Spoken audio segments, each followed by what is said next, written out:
गुढीपाडवा म्हणजे केवळ नवीन वर्षाची सुरुवात नाही, तर तो म्हणजे सृष्टीच्या गर्भातून उमलणारा नवजीवनाचा एक मंगल शंखनाद आहे. वसंताचं आगमन हा जणू निसर्गाचा गर्भधारण काळ. थंडीचा थरार मागे सरकतो, वसंत ऋतू आपले कोवळे हात पुढे करतो. झाडाच्या फांद्यांवर नाजूक पालवी फुटते. मोगऱ्याचा सोनचाफ्याचा गंध वाऱ्यावर तरंगतो. कोकिळेचे मधुर गान मनाला प्रफुल्लित करतंय. हा काळ निसर्गाच्या सृजन शक्तीचा उत्सव आहे. बीज जागृत होतंय, अंकुर बाहेर डोकावतोय आणि जीवन पुन्हा नव्याने उभे राहतं.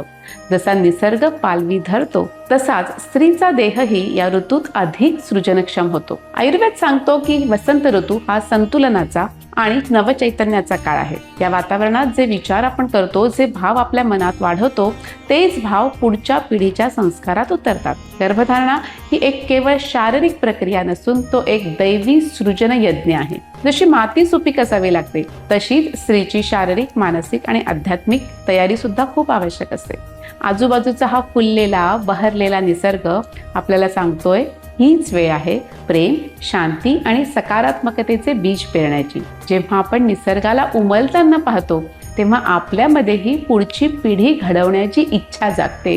कारण मानव हा सुद्धा सृष्टीचाच एक भाग आहे. आपल्या मुलांमध्ये आपण केवळ आपलं रक्त नाही, तर संस्कार, विचार आणि स्वप्न पुढे नेत असतो. या गुढीपाडव्याच्या शुभमुहूर्तावर आपण सर्वांनी मनात सकारात्मकता, कुटुंबात सौहार्द आणि समाजात संस्काराचं बीज पेरूया. निसर्ग जसा बहरतो तसं आपलं जीवन आणि पुढची पिढीही बहरू दे. गुढीपाडव्याच्या हार्दिक शुभेच्छा.